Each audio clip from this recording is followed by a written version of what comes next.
Welcome to the Positive Sports Podcast. I'll be your host this evening, Ed Montana. Alongside me today, my co-host, in case y'all have forgot what he looks like.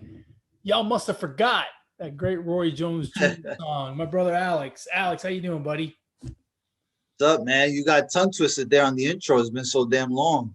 Well, I'm used to just talking about myself. I don't have to worry about introducing anybody. I don't have to worry about listening to anybody. I just say whatever comes to my mind, which, by the way, I don't know if you watched last week's episode or if anyone listened to last week's episode, you know exactly where I'm going with this.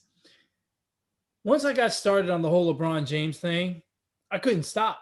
I got more and more frustrated the more I thought about it as I was talking about it. And so, I probably sounded like a LeBron hater, even though I'm not. But it's just one of those things, man. Once you get started, you can't stop. It happens like that sometimes, man. You just that's what I call freestyling. Things just pop up in your mind as you're talking about something else, and it takes you somewhere else, and then next thing you know, you went on for a solid 10-15 minutes on one. It happens, bro. I didn't even look to see how long it was, but it was a while. It was a while for sure. So since I brought it up, let's talk NBA, man. The NBA season is quickly coming to a close. When does the season actually end? Next week? Because there's 4 games left, so I'm gonna say Sunday is the last day. Not this Sunday, next Sunday, right? So like the 23rd or whatever. Well, yeah. I mean, it's the NBA, so it might be, the Sunday, 3 Sundays from now. But no, I think it should be this Sunday. Yeah, I'm looking right now. No? Oh, it's or maybe the middle of the week. No, it's this Sunday. Wow. So we'll be talking. Yeah. We'll be talking when we do this podcast next week. We will be talking about the NBA playoffs. How exciting is that? Pretty damn exciting because I don't care much for the this year. I've paid less attention to the regular season than prior years. I'm just not a fan. I've said this before. The of all of the major sports, right?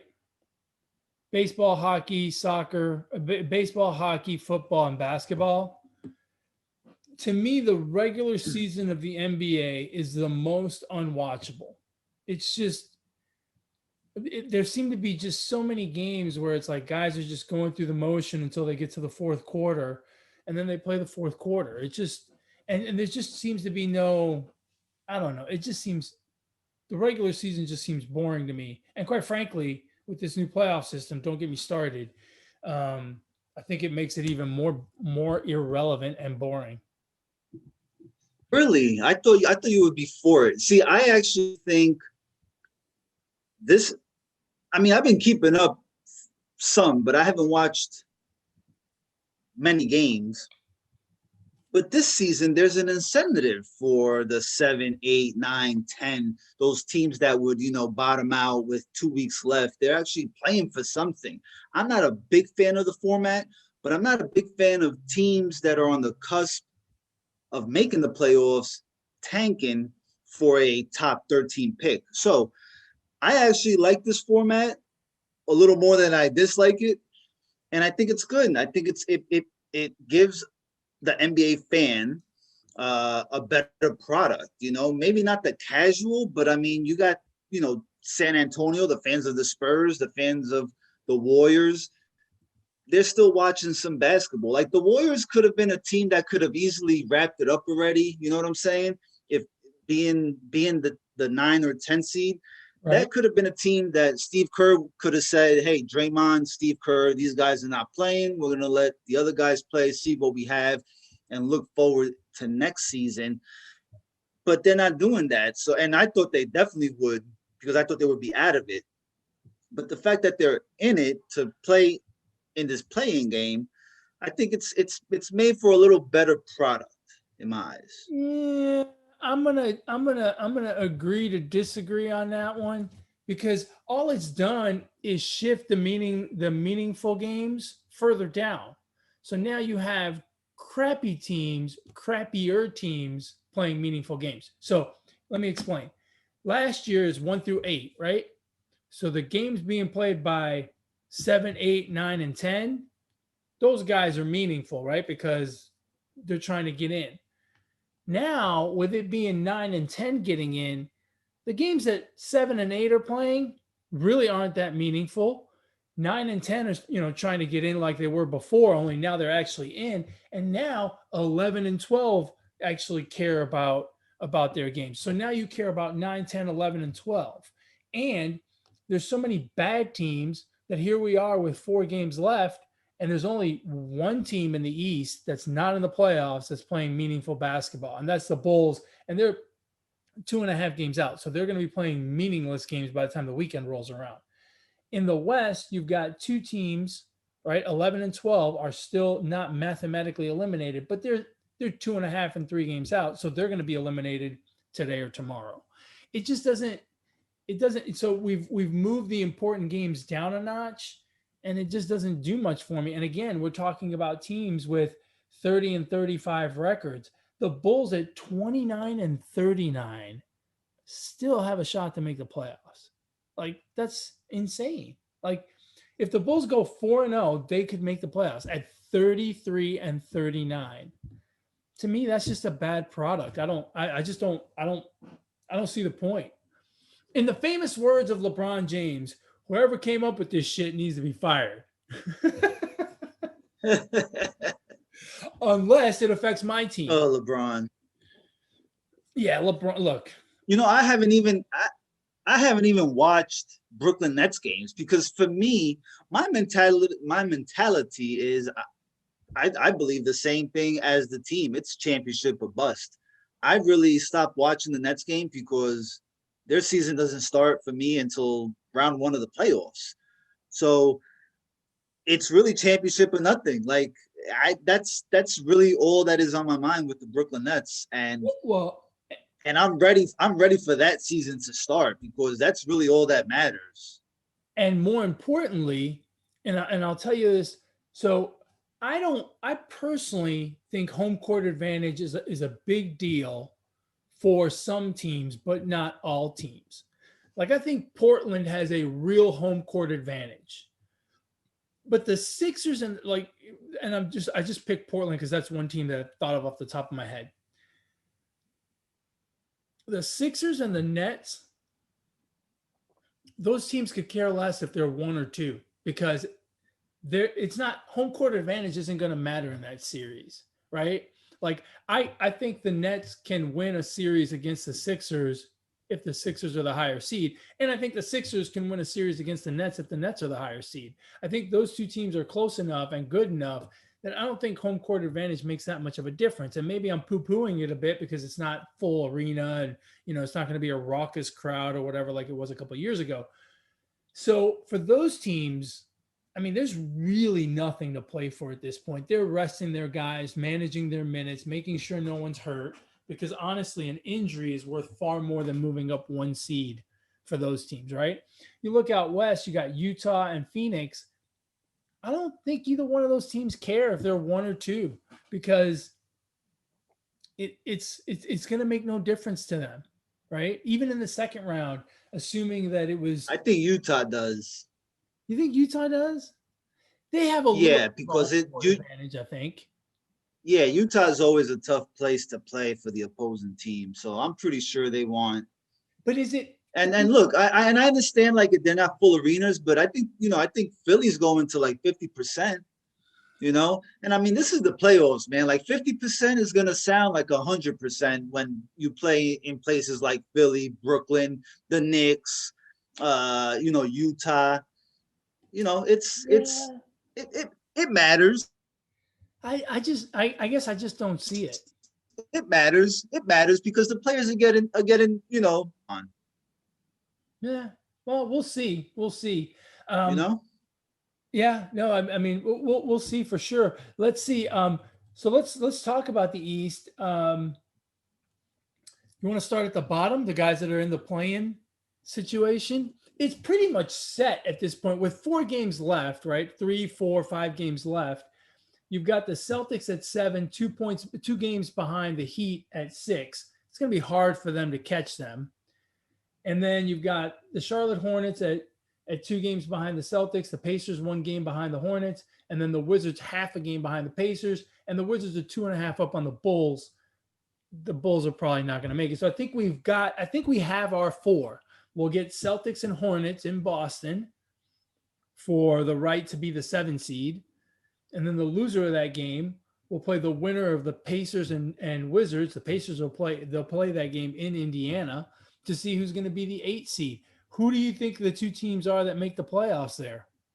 When I say the playoffs, I mean, the 7 and 8 seed, because that little play-in tournament is not the playoffs to me. Yeah, I mean, I don't know, man. Boston is in trouble. I can tell you that right now, because they're not good with. They've played pretty shitty basketball, and I blame Kyrie Irving for that. That's a different story. I mean, I don't know. Does it matter? I mean, listen, in the East, for me, it's Philly and Brooklyn. Milwaukee got 150 points put on them last night by the Spurs. I mean, they're a fluke, man. They're a fluke. Boston is not good. They lost Jaylen Brown for the season. That's a huge problem. I mean, the Knicks might make some noise, depends who they got to play in this. They're going to get ousted in the second round. They're not going to beat Philly or the Nets. Yeah. So, who else is there in the East that really scares anybody? This is really my problem with the NBA playoffs to begin with, right? It's too many teams, because the playoffs really should just be the top 4. There's no one from 5 down that to me really represents a real threat to go to the Eastern Conference Finals, or even really to win a first round matchup. The Hawks might give the Knicks a tough time, but Milwaukee's going to steamroll through somebody. The Nets are going to steamroll through whoever they get, and the same thing with the Sixers. It just brings me back to my argument. I just don't see a need for more than 4 teams in the playoffs. I really don't. 14? No, you need more than 4 teams. Why? Because more is better. I mean, I'd rather. No, I like the 18 format. I'm good with that. I don't want to see just 4 teams make it, because I mean, then you basically have to win your division to. Nah, I don't like that. You just do the best. But now Miami's another team. That right now they would have to play Milwaukee, and I don't know that I trust Milwaukee to beat Miami. Miami's really hung around this season, man. I mean, they play good ball. Yeah, I mean, Miami's probably the only team in that bottom half that can make some noise. A, they've done it before. B, I think they're better than what they've played this season. They've had some injury problems, and I think they're just kind of making their way through. But they look like they're playing good basketball now. So they could make some noise going up. But the rest of them, I mean, the Celtics, look, the Celtics, all you had to say is they lost Jaylen Brown for the season. I think that pretty much seals it for them, that they are done. Yeah, they've been done, bro. Like, well, yeah, that team has not been good all year. They've had a couple good games here and there, but yeah, they're very inconsistent. And then the Jaylen Brown thing to me just kind of puts the final nail in the coffin. It'll be fun. It'll be fun to see Westbrook in the play-in game, who's just a triple-double machine. It's a shame, I think, that we won't get to see the Bulls, because Levine is pretty cool to watch. But other than that, there's really not much to talk about in the East. At the end of the day, I think the Knicks are a nice story. I think the Heat might make some noise, but let's face it, we're all just counting down the days until we get the Sixers and the Nets in the Eastern Conference Finals. To me, this is like the rest of the playoffs are almost meaningless because that's the matchup everyone wants to see. I think that's the best matchup that we can get. And hopefully we get that. Hopefully there's not an upset somewhere along the way. But those two teams are what we need to have.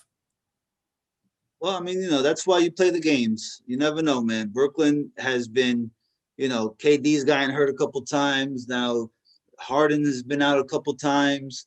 They got a lot of guys that are new to the team. So you never know, man. One injury away could doom Brooklyn NBA Finals hopes, and you never know. It could open the door for somebody else. I mean, that's why they play the games. So I think it'll be fun. I think it'll be fun and exciting. I actually like that Indiana-Washington matchup, to be honest with you. It's one game, playing right? game. That's the one cool thing. Game. That's the cool thing about the play-in thing. It's one game, right? Although for the 7-8 teams, it's really 2 games. Because if you win one, then you're in. If you lose that first one, then you can still win the second one. So for them, it's 2 games. But for everyone else, it's one and done, right? Back against the wall. Yeah. For the 9-10 teams, it's your back's against the wall from the jump.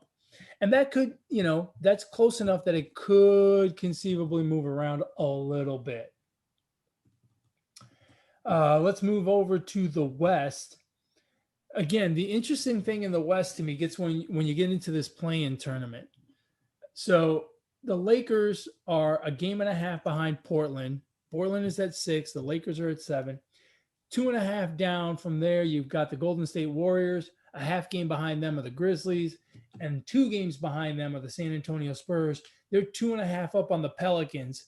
So much to the chagrin of the NBA, the Pelicans look like they are not going to get in the playoffs. And the NBA is dying to have Zion Williamson in the playoffs. But it doesn't look like it's going to happen. Nah. Do you think we end up with these 4, the Lakers, Warriors, Grizzlies, and Spurs, just like that in the final tally? I mean, the Lakers are a game and a half behind the Trailblazers. That's tough. I hope so. I kind of like these 2 matchups. Memphis got a young team, Ja Morant, the Spurs. They also have some good young players, and they're always in games for some reasons. And the Lakers and the Warriors, you got LeBron versus fucking Steph Curry. You got Anthony Davis. I mean, there's some juice here, I think, and I kind of like it. Yeah, I'll agree with that. As much as I don't like the play-in stuff, that Lakers Warriors game, that's got some sizzle. I like that. Especially if the Warriors can win, because then LeBron's got to play one more. Now, LeBron finally comes back on Wednesday against the Knicks, allegedly. So, that team with LeBron, especially if he's healthy, that's a different team. That's not a 7 seed. That's not an 8 seed. You know what I mean? Well, he's not going to be healthy because he already said he's never again going to be 100% healthy. So he's not healthy.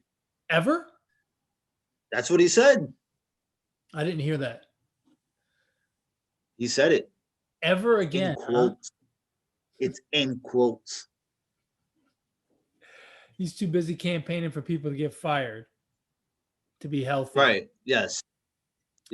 When convenient for LeBron. Exactly. So the part that will be very interesting is if he's healthy or close to healthy, let's say, and they come back, let's say they beat the Warriors, or even if they lose to the Warriors and then beat the winner of the Grizzlies and Spurs, they'll be a 7 or 8 seed. They will be going up against the Utah Jazz or the Phoenix Suns, which, both of those teams have to be hating the play-in tournament now because, neither one of them wants to play LeBron. And, they were probably like, I wish LeBron hadn't gotten hurt so he hadn't have fallen all the way down into that 7, 8, 9, 10. And here's the thing. If he plays this week and he plays the play-in game against the Warriors, that's one more game to get him in game shape so that maybe he can be healthy.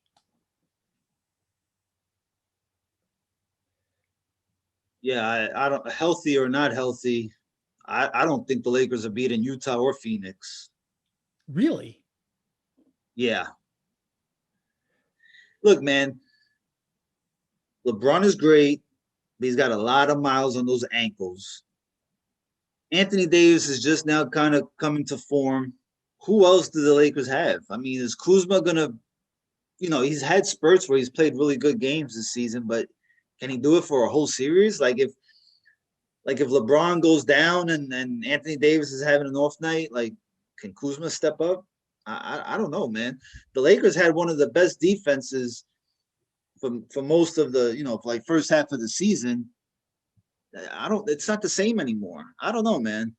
I don't and their coach is not exactly one of like an all-time great coach. So Who is I their think they're coach? gonna have trouble. Vogel? Frank Vogel, yeah, Vogel, and Utah is a team that can shoot lights out from 3 point. They got a lot of shooters. Their bench is pretty good.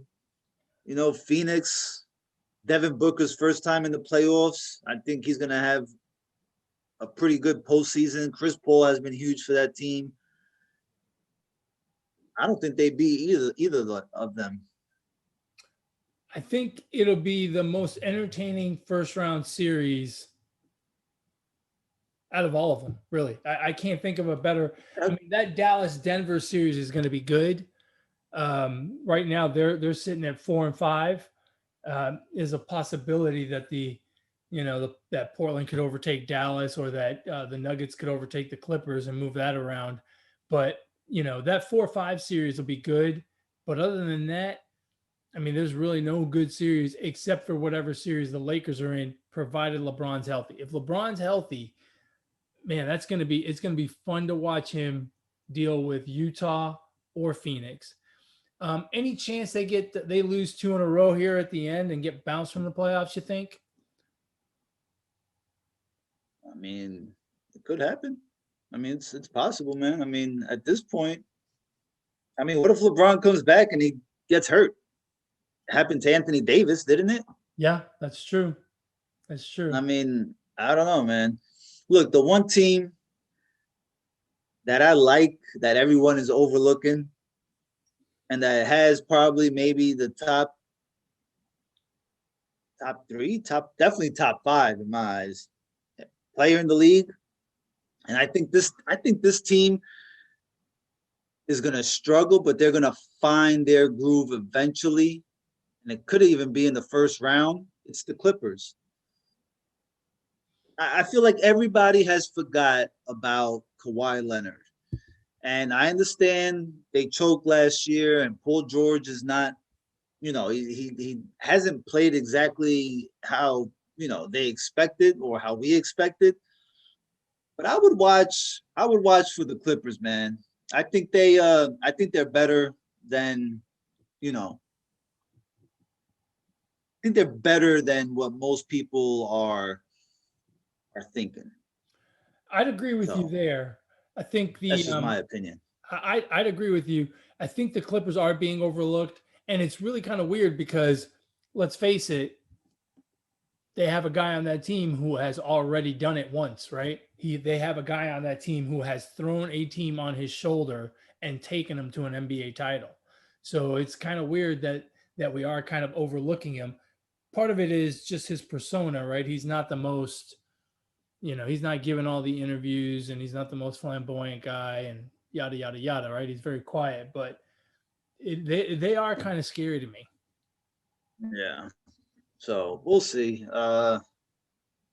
Should be good. I mean, the West does look a little more entertaining, but I'm excited for these playoffs. I think it's going to be good. I think these play-in tournament games will provide some NCAA tournament type of feel. And I mean, if we like March Madness, then I think this is perfect. I think it's perfect. Yeah, and I think it's the one game nature of it, right? Every single one of these playing Right. is basically a game seven. So, yeah, no, I agree with you. I think it's going to be a lot of fun in that regard, even if the quality of play is not super great. You know what I mean? We're not talking about great teams here playing each other. Any other takeaways from the NBA? At this point, Jokic should win MVP. I was on the Embiid bandwagon for most of the season. I was also on the Dame Lillard bandwagon because at some point, I mean, he was, with McCollum out, he was carrying that squad for like 2 months, Yeah. and they hung around. I think they got as high as the 4 seed, maybe. Mm-hmm. There's a 6 seed right now. I think they've kind of his stats have tailed off a little bit, partially because McCollum is back. But I mean, what Jokic has done, uh, I know he's the 4 seed right now, but what he's done is crazy. And I that's with Jamal Murray going down. Utah and Phoenix just got off to a great start. Denver got off to a slow start. So don't let the fact that they're the 4 seed fool you. He's played. I mean, his stats are fucking incredible. Yeah, he's had a hell of a Say season. Embiid's MVP, but right now I would give it to Jokic. Yeah, I mean that there's an argument to be made there for sure. I'm torn between Jokic and Embiid, but I mean as far as just it's hard it's hard to figure out which one of those guys I would give it to. And the other guy that is not getting a whole lot of run in the MVP talk, but probably deserves to be in that conversation, Steph Curry. I mean, Steph Curry, that team is uh, really it's pretty much a one man show, and I mean he's just doing the damn thing. He is incredible at this point, and Yeah. you know he's going to get them in the playoffs, and it's him because the rest of that team really has not done much at this point in the season or really throughout the season. So Steph Curry, I think, should get some mention in there. Other guys that you talked about, I agree with. Dame Lillard, you're right. He's tailed off a little bit, which is probably going to hurt his chances. Embiid, we already mentioned. Jokic. Um, I'll tell you another guy too, and I know is Kyrie Irving. I mean, he's played, while Harden and Durant have gone. He's been the common denominator. Like, he hasn't missed many games aside from the ones that he went off to party at a bar mitzvah or whatever. But he took some time off. Look, we all need some PTO in our lives, all right? But I mean, he's played great basketball. I think he's shooting like almost 50% from 3-point, 40% off the floor, 90 from free. Like, he's had some pretty good games, man. Yeah, that guy on the floor is great. It's unfortunately, I think all of the negative publicity and the time off and I think the weirdness is gonna push people away. I think if you ask most basketball people, most basketball gurus, they'd say yes. But I don't know who votes for the MVP in the NBA, but if it's just reporters who have their own opinions about whether the earth is flat and stuff like that, that will probably hurt him. And unfortunately so, because you're right, on the court he's been fantastic. He really has. And we haven't heard a peep from him in a couple of months. So, coming down the stretch, that's certainly a good sign for the Nets. The Nets need to get healthy. Chris Paul's another one. He deserves some MVP mentions. I was just about to say that. His numbers may not be as great, but what he's done for that team, my goodness. I mean, yeah, absolutely. I mean, the steady hand of a veteran leader, you can't really put a value on that. And look, they're the 2 seed, and he's a big reason why. And it's not all stats. So, right. Yeah, I agree with you there. The Knicks will get a lot of talk. Julius Randle will get some talk, maybe not for MVP, but he's certainly the most improved player in the league this year, and rightfully so. I mean, he's kind of, I'm not going to say he's come out of nowhere. He's been a good player before, a decent player, but this season he has really ramped it up, being a true leader on that team. I think the hopes are high in New York for the Knicks going forward, not just this season, but going forward. Yeah. I mean, yeah, it should be. I mean, plus, they're the Knicks. They play Madison Square Garden, and they're going to get a lot of publicity. You know what I mean? Like, plus, this is a team that hasn't really done much in the past 20 years. So once they have a season like this, the ESPN and everybody will start talking about them. Let's see how they handle all that though. Now, this is not, you know, let's see how they handle it, because now the spotlight's going to be on them, and Yeah, games are going to count a little more, and so we'll see. I'm surprised by the season they've had. I believe they've had a very good season. Maybe overachieved a little bit, because I didn't expect them to do all this, but we'll see come playoff time. I mean, they would have to play. The Sixers. They're not fucking beating the Sixers. They should beat the Hawks. I don't think the Hawks are that good. I'd agree with you there. But yeah, I mean, it's good for New York. It's good for basketball. Anytime you got the Lakers and the Knicks, and and they're good, then it's great for the NBA. But for sure. Yeah, we'll see. They're a team that's on the move upward, but there's still a significant gap between them and the very top echelon of the East. Even when you're talking about the Sixers and the Nets, and heck, even the Bucks, I think are probably too much for the Knicks right now. But you got to walk before you can. You got to crawl before you can walk, and that seems to be exactly what they're doing at this point. They're getting better. So that's good. Just wanted to remind everybody that you can catch this wonderful podcast on YouTube. You can also catch it on Podbean, Google Play, iTunes, Spotify. I can't think of any other platforms, but it's all over the place. You can catch it. If you want to contact the show, you can email us positivesports10@gmail.com, positivesports10@gmail.com. If you want to get a hold of my brother Alex, how do they do that? On Twitter at Brooklyn Gaucho 1. Excellent. And if you want to get a hold of me, you can do so on Twitter as well. I'm at eMontana21, and we can talk sports or anything else you want to talk about. Let's move on to the wonderful world of baseball. The season is now a month old. I'm going to just open it up to you. Tell me what you want to talk about. What are your big surprises? What are you happy to see? What are you sad to see? I'm surprised at all these no-hitters early on. 4 already? 5? 4? 4 in 1 month. That's a lot. Early in the season, that's a lot. Yeah. And it's not, they're all good pitchers, right? But it's not your top tier pitchers that are throwing these no-hitters, It's guys that, you might not have even heard of, like, the guy from Baltimore. I can't even remember his name. John Means. I thought that's what his name was, but I was thinking of Tim Means, who's a UFC fighter, and I was like, no, it's not Tim. But yeah, the no-hitters. It's I watched a video not too long ago about how to make baseball more popular.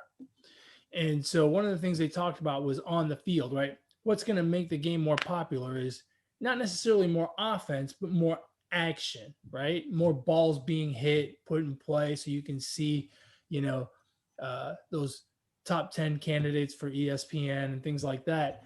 And it seems like we're getting less and less of that, because the pitchers have started off very dominant.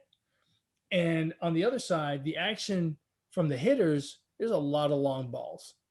So the baseballs are, might be juiced or whatever, but we're not getting a lot of activity on the field. It's kind of boom or bust. But the pitchers are really dominating the game right now. I think I think hitting is down. I don't have the stats in front of me, but hitting is down from previous years. So it's not just those 4 no hitters, it's pitching in general. Yeah, I agree. I also agree that we can blame the umpires for that because there's a lot of balls that are out of the strike, a lot of pitches that are out of the strike zone being called strikes and a resulting in strikeouts. I mean, Do you think the umpires have been really bad this year. Like they've been really bad. here's a question though, Alex. Do you think the strike zone is bigger than it, like, are they calling a bigger strike zone? Or do you think it's I don't moved? have it. I think it's whatever the hell the home plate umpire feels like calling right after that pitch. Because I've seen the strike zone wide and I've seen a small strike zone. I mean, I've seen 2 pitches where they were in the same exact location, maybe a couple inches, up from another, and one was called a ball and the other was called a strike. So, like, Here's what I feel. I don't have an answer for that. Here's what I feel about the strike zone. I think the strike zone has moved. I think the strike zone is lower because you don't get the high strike anymore. The strike right here, right at the top of your stomach, right at the bottom of the letters, they don't call that strike anymore. And the strike at the knees, they go quite a bit down from the knees. Now I know you see a lot of guys throwing some hard sliders and pitches that really dip, and maybe that's what's doing it. But it seems to me like the strike zone is the same size. It's just moved down a little bit because I don't see any, and pitchers aren't pitching up there. Pitchers are not pitching in the top of the zone. They're pitching at the bottom of the zone because I think that's where they're getting more strikes, and it's causing the batters to swing at more low pitches, including some bad ones that they can't possibly hit because they're in the dirt. So I think that's where, to me, that's where you're seeing the strikeout increase. Yeah, no, but how do you explain the ones that are outside and inside? Too far outside, too far inside. They're blowing those too. Here's my thing. Baseball, the TV stations should not show me that little square anymore. I don't want to see the square because you show me the square for what? So I can see that the pitch was on the black or inside the strike zone, and you're still gonna call it a ball. So what do I care what the strike zone? The umpires are not seeing the freaking little square. Why don't they put the square up on the jumbotron so the umpire can look up there after every pitch and call it? Seriously, because it just makes no sense. It's irritating as a fan, as a baseball fan. It's a little irritating. You know what I mean? Like there's a Twitter account that has scorecards, like official scorecards for MLB umpires. And some of them are good, some of them are bad, and some of them are Angel Hernandez bad, and it's like, what the hell? And I understand, these guys are human error. That's why there's replay. Sometimes they don't even use replay the right way, but that's a different story. And I understand they're going to make mistakes and then get every single call right. But if you're going to show me the strike zone and there's a pitch that's 6 inches off the plate and you're going to call that a strike, well, then which one is it? Like, I mean, what the fuck? Here's my problem. I agree with you. Don't show me the square until you put the square, and by the way, it's not a square, it's a rectangle. But don't show me the rectangle until you put it in the right place, because that's the other problem with it. If you watch this, it looks like it's in the right place. Not at the bottom of the zone. It's not. It is never. Yeah, no. It's from the knees to the letters. It is rarely at the knees. It is lower than the knees. And here's the thing. I've seen games. I watched the Astros and Yankees the other day, and the square looks exactly the same for Jose Altuve as it does for Aaron Judge. And there's no way it should be the same size. If they move it, but it shouldn't be the same size. There's simply no way, right? One guy is a foot shorter than the other. And so that's my problem with the square. I don't know why they can't put it at the knees, but they don't. I mean, I can flip the game. I can flip whatever game's on right now and tell you that they don't. And quite frankly, the square is simply there to get people like you and me to complain about the umpires, because umpires have been calling small strike zones, large strike zones, inside, outside. I mean, when we were little kids, right, playing at 12, 13, 14, 15 years old, what did coach always tell the leadoff batter to do if he got out? Go back to the dugout and tell your teammates what the pitcher is throwing and what the umpire is calling. So we've been doing this since way before we had the little square on TV. So I feel like the square on TV is just out there to irritate people and cause people to complain about it. I think it's dumb. Yeah, I don't think it's there for that. It's just technology. You know what I'm saying? It's just technology. You know, but yeah, you're right. I mean, at this point, I think us fans have every right to complain, and some of the players do too. Some of the batters, because the pitches are just out. The calls are just outrageous in my eyes. And it kind of sucks that. I mean, I've noticed it a lot, bro. Like, I mean, I've watched every single Met game. And not every game there's a bad call in the strike zone, but I mean I think the fact that they're off by so much, the fact that you're showing me the strike zone and you're off by that much is a problem, you know? Right. And you know, you kind of scroll through Twitter or whatever, you read the, MLB.com, and that's an issue ongoing, around the majors. It's not just with the Mets. It's ongoing with the majors. So yeah, they need to address that's an issue. They need to address it. I'll tell you what struck me, or I shouldn't say, it's kind of sad that this is what struck me, but one of the things that I feel really sad about in the first month of the season was Albert Pujols being designated for assignment, and basically, he's basically going to have to retire because no one's going to pick him up. No farewell tour for Pujols. No ceremonies at different ballparks around the league. I don't know if the Angels were going to play the Cardinals this year, but it would have been neat if they were. It's kind of sad. I'm not saying it's wrong, but it is sad. He's a hell of a baseball player, has been a hell of a baseball player for very many years. And it's just kind of sad to see it end like this. For a lot of other guys, you get the farewell tour. Unfortunately, he's not going to get that. He's just going to be kind of. Now, is he retiring after this year? Like, did he say he's retiring? I don't think he did, but he's in the last year of a 10-year contract. So I would guess that he was going to. So 2 things.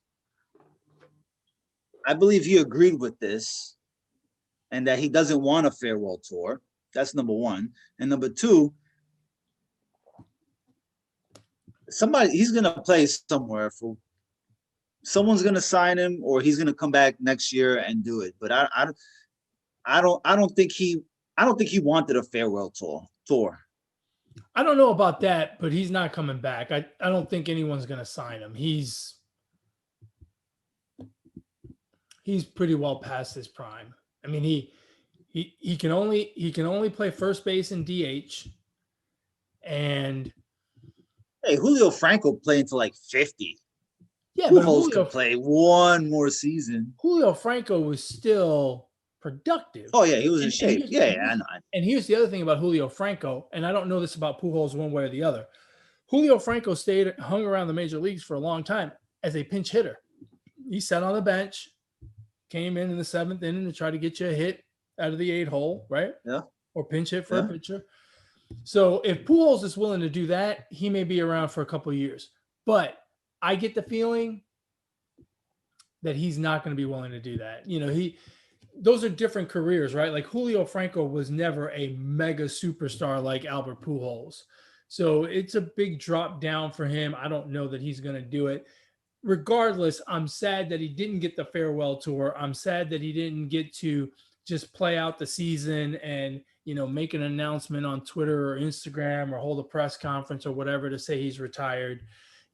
When you get designated for assignment in the middle of the season, especially early in the season, I I mean, do you even have to have a press conference at the end of the year to say you're retired? It's just kind of sad, like I just wish he had a better walk out the door than, getting DFA'd. Just my opinion. Yeah. I mean, I don't know. Who knows what happened behind closed doors? Yeah, yeah. The other, I'll tell you what's been a pleasant surprise, and this may not be for everyone, right? But man, the Boston Red Sox are playing some good baseball. I mean, they started off good the first week or two of the season. I thought they may just fizzle real quick, but that team means business. I mean, that lineup is hitting from top to bottom, and they're scoring runs at a frantic pace. It's been a lot of fun watching them play, and they're 3 games up on the Yankees and the Rays in the AL East. And I know it's early, but a lot of times you get off to a good start, you can run this all the way out to the postseason. So they've been a pleasant surprise to me. Yeah, I mean probably surprised to everybody, but long season. I don't know about riding this to the postseason, but we'll see. I mean, it's a long season. You're right. It is a long way to go. What's going to be interesting is, and we're starting to hear about some cases, right? The Yankees, their third base coach is positive for COVID. Tatis tested positive for COVID, and a couple other Padres players may have as well. It'd be interesting to see how that wreaks havoc, because unlike other sports, in baseball, if you have to sit out for 10 days, that's 8-10 games, right? That's a big chunk. Yeah. What do you make of the Dodgers and their terrible hitting right now?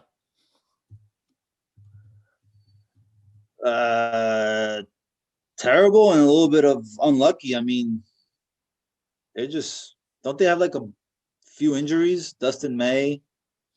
That's a pitcher. He doesn't hit. Yeah, but still. Yeah. I mean, they got a plus 32 run differential, so I mean, they're fucking hitting. Well, it's been mostly like the last week or two. It hasn't been all season. The last week or two, they've been terrible. They got swept by the Cubs, and those weren't exactly. Well, ever since the Padres took 3 out of 4. That was a great series. Wasn't it you earlier this year? Wasn't it you earlier this year that said there's no rivalry because the Dodgers won 3 in a row? Yes, I still believe there is no rivalry at all. Well, none. They're 4-3, 3-4 now. No, yeah, that's fine. I mean,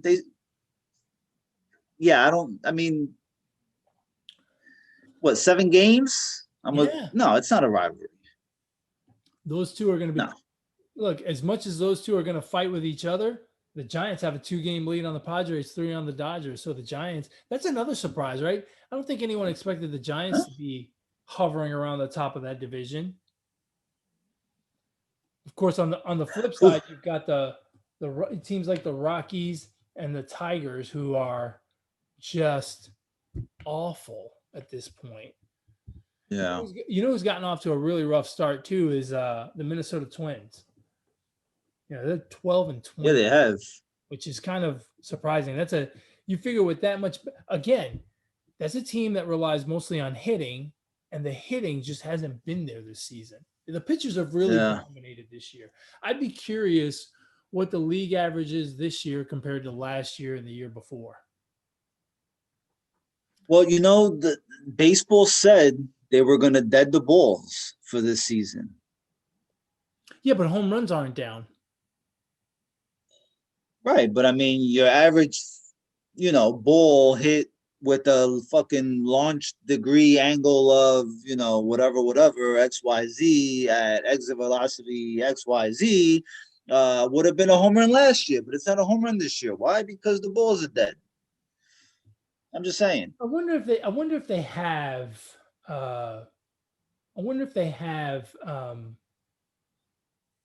dead in the balls formula enough. I don't know. I mean, I find it odd that baseball would, or somebody would put something out like that. But now that you mentioned, pitching dominating, I mean, are strikeouts up or are they the same? No, Strikeouts are up. no, strikeouts are up. Home runs are up or flat, but batting average I think is down, and it's runs scored.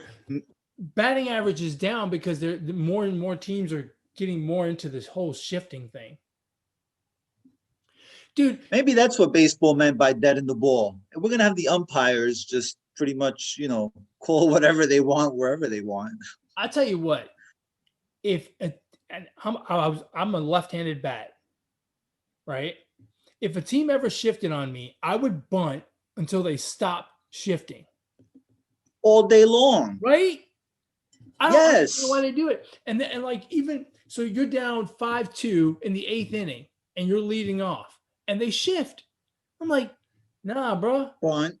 Nah, bitch, I'm gonna bunt. You know why? Because baseball is really funny, right? A pop up in foul territory, and the guy and the fielder drops it.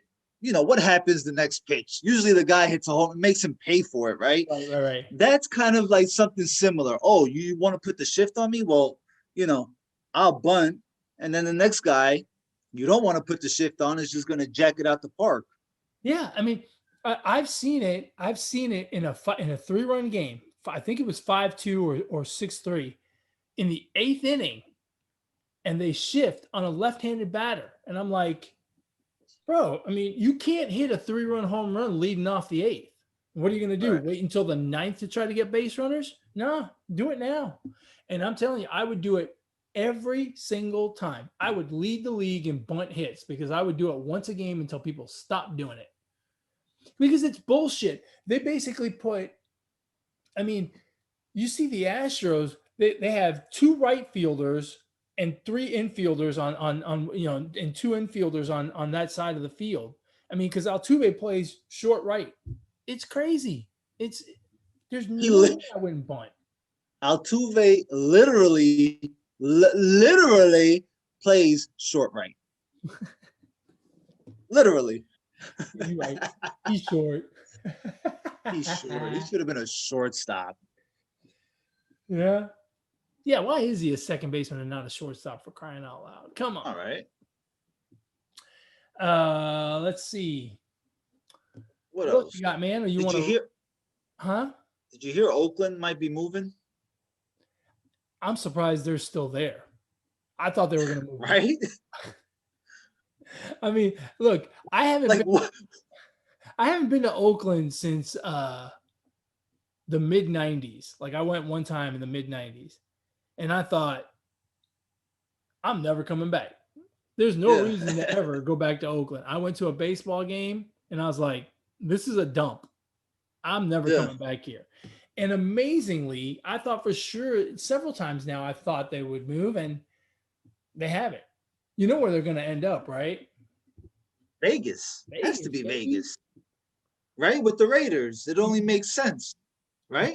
Yeah, that's the first thing. When I saw that headline, that was the first thing I thought. I was like, they're moving to Vegas with the Raiders. I would love for Montreal to get a team back just because I like their jerseys. But yeah, but I'm not a big fan of going back up to Canada. Like, I like the fact that Toronto is playing their home games in Florida.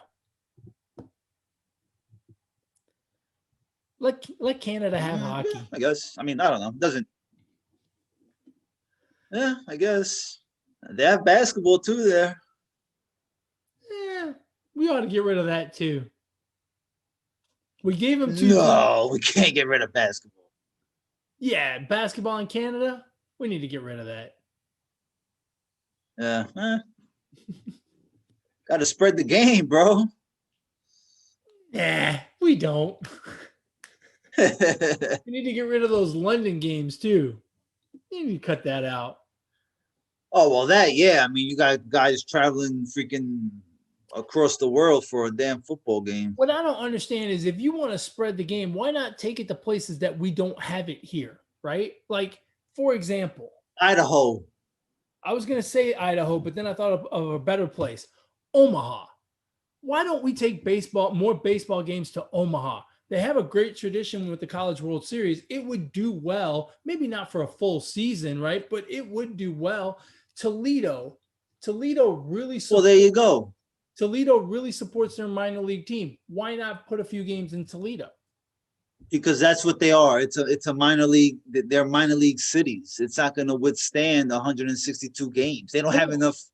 I'm not saying put a Major League Baseball team there. I'm saying have a series in Toledo, have a series in Omaha.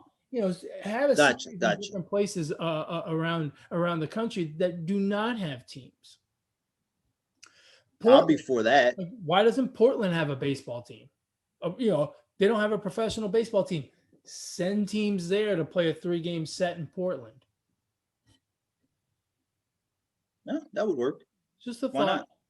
Arkansas. Why is there New Orleans? There's no team in New Orleans. Send teams to play a 3-game set there. There used to be the New Orleans Zephyrs. That was the Mets affiliate. It was a minor league team, though. Well, yeah. Well, yeah, no, but I'm saying send a major league team to play a 3-game series in New Orleans. And it'd be Nashville. Yeah. Nashville would be a nice place, right? I mean, you could do it. You could probably find decent cities where you could have it would be 15 series, right? That would be all 30 teams would have to do it. All 30 teams would have to sacrifice, make it a 2-game series, right? And every single team has to sacrifice 1 home game. You're asking for too much. I know. I know. That alone, a team having to sacrifice a home game ain't happening, bro. Buffalo. Send the team up to Buffalo. That's where they play. That's where they play now. Who? Toronto, the Blue Jays. No, they play in Florida, I thought. No, I thought that was the Toronto Raptors that are playing in Florida. I thought they played in Buffalo. No, I think the Blue Jays playing. Are they? I think the Blue Jays are playing in Florida somewhere. Okay, I could be wrong. I mean, I'm wrong 99% of the time. And Here, hold on. Wrong. Now you got me all curious. Yeah. I thought they were playing in the same stadium they did last year. No, they're going to play their 2021 home games in Florida. Oh, okay. All right. Yeah, make them play in Buffalo in early April where there's still snow on the ground. Buffalo would be cool. Oh, yeah, it'd be cool. Too cold, though. It'd be cool. Cold. It'd be cool. It'd be cold. It'd be awesome. Yeah, see, that's another thing that baseball needs to go away with so many games in cold cities. I don't understand why they don't just schedule. Why don't they just unbalance the scheduling and just play a shit ton of games in the South and then play more games in the summer up north? That's it. Right? So the Marlins just had the Phillies, the Mets, the Nationals just coming one after the other in April. So you don't have to worry about it. Because that is such a logical and, way of thinking that it just makes too much sense to do. So they don't do it. That's the most sensical comment you've made tonight.